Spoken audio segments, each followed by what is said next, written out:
Good morning. To continue with The Sun in Your Heart is Rising and what we together can be and do for the whole world.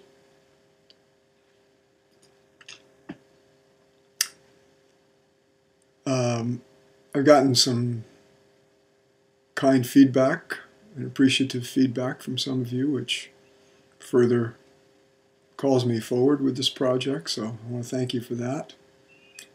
And one of you has requested that I do these readings and commentaries where what I read, I then follow with the commentary in the same clip. So I'm going to do that for a while. As it happens, that works well for what I'm going into and probably what will be the next, I think maybe 2 or 3 sessions. We'll see. And I'm also going to be bringing in some other material and reading to you here and there from an essay or two that's not really complete, so I'll complete it speaking. So the format is loosening up a little bit here, but hopefully that'll be workable both for you and for me. Okay, so in general, this several sessions is telling some of my own stories here. So here's an essay titled "Why I've Got to Give You My Heart Credentials." And I'm pretty sure the essay is not complete. But in any case, I'll complete it with some commentary. Why I've got to give you my heart credentials. Stories, especially true ones, from the lives of people we're interested to listen to, communicate to us human beings in ways that abstract teachings never can. I'm telling you some of my stories of how the sun in my own heart has risen so high in the sky of my own life, because I know it's important to ground this book's teachings in flesh and blood human reality. And if I'm going to offer you trustworthy information about how the sun in your own heart is truly rising, why it can't be stopped, and all the other things I'm hoping to share with you here, I've got to give you my credentials. There aren't university degrees in this field, nor do any venerable ancient traditions exist in and from which I could have gained certification, at least not for the kind of credentials that I'm about to offer. You're going to have to take in what I offer here and decide whether it's both attractive and trustworthy for you to take seriously. If I'm going to give you something worthwhile about transformations as immense as the transfiguration of your body, the divinization of your psyche, and the coronation of your soul, I've got to give you enough of my heart and my life history, along with whatever wisdom I can convey, to justify your opening up to trusting me. I do understand that. So, a few things that I'll add here to what I've written in this short essay. For some of you, for you personally perhaps, my experience and my history are somewhere on a spectrum from irrelevant to of less than significant interest. You're listening because you're getting perhaps something immediate that really speaks to you, and you're not really concerned, and you don't really want to hear so much about me. You want to hear what I'm sharing with you about you, and you're trusting that I'm at least reliable enough of a source for you that you're paying attention, and you're devoting, you're investing energy, attention, awareness, some degree of hope, interest, aspiration But for others, these things are can be quite important, and you may be in that camp. Particularly if you've had much exposure to Eastern spirituality or to mysticism in general. The mystic's own experience has got to be sufficiently extensive and deep enough that you get they're meeting, in effect, they're meeting the criteria that you have wired in through whatever training you've gotten, whatever exposure you've gotten, and whatever your own experience has been so far. You want to know that whoever you're coming to as a resource can be of help to you as you go further. So it's in the spirit of that due diligence on your part that I want at this stage, still relatively early in the sequence of my communications, to offer you these credentials. And it's my intention here to do so in a fashion that's lively and rich and robust enough so you can really feel what happened. I'm not just going to say in such and such year I had such and such an experience, give you an abstract name for that experience and not tell you about it.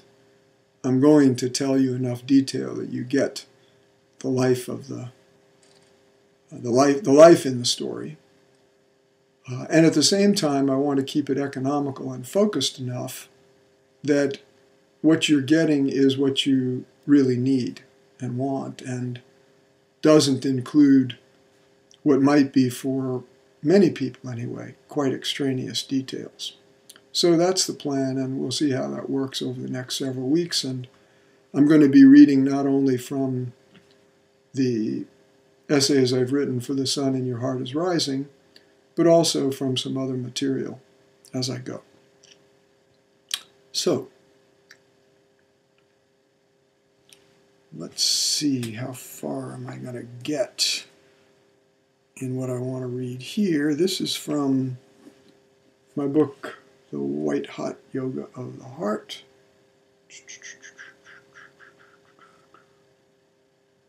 Divinely Human Self-Realization and Sacred Marriage, a Breakthrough Way for Westerners. This is a book that I typically only make available to people who are pretty seriously interested in learning about my work. In this book, I tell a lot of personal story, as well as give essays and teachings. It was written in 1995. A lot of it is now kind of dharmically, or from the point of view of spiritual teaching, in other words, Dharma as teaching. It's a bit of an archaeological site.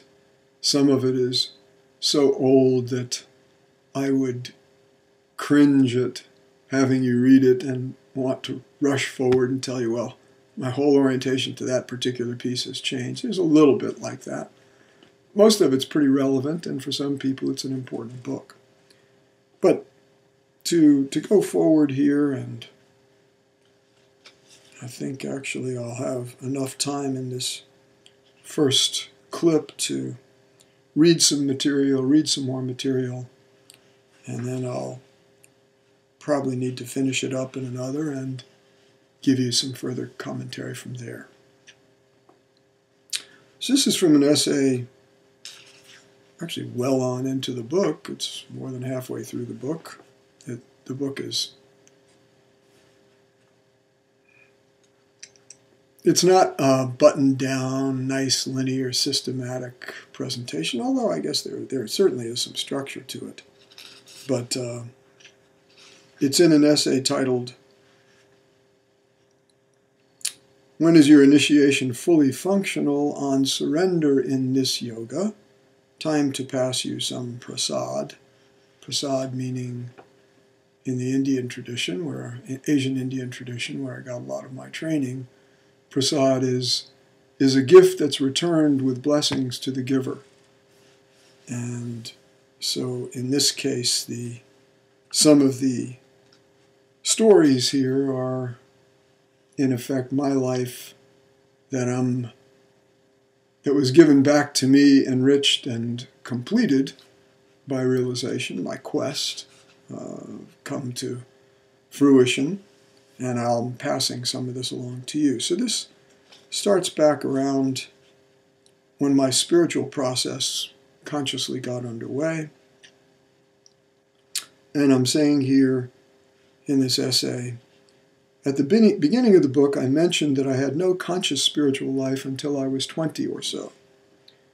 I was then an Ivy League college student, caught up in the anti-Vietnam War movement and other countercultural explorations. At the beginning of my sophomore year, however, I suffered what I would now call an initial dose of the rot. It just became clear as day obvious to me that everyone on every side of every issue, myself not only included but front and center, was walking around as if in a shroud of self-imagery.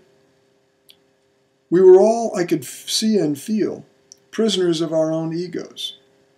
This made me realize I could never fulfill my lifelong ambition to make a great contribution to humanity unless somehow I availed myself of divine grace.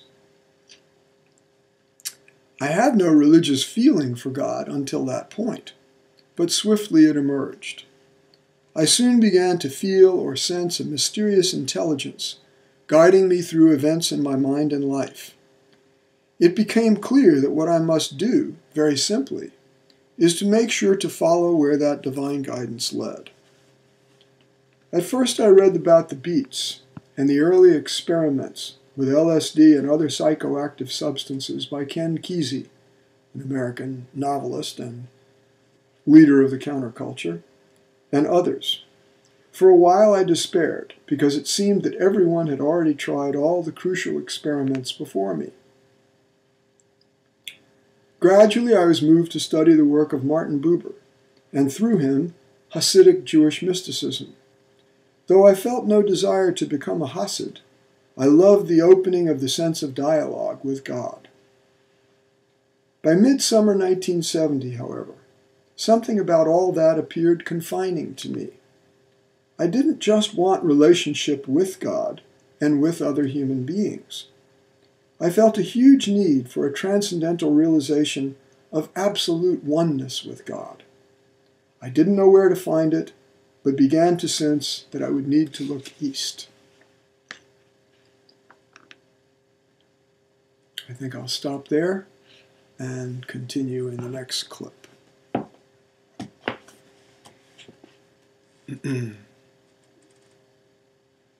This is fun, telling some stories.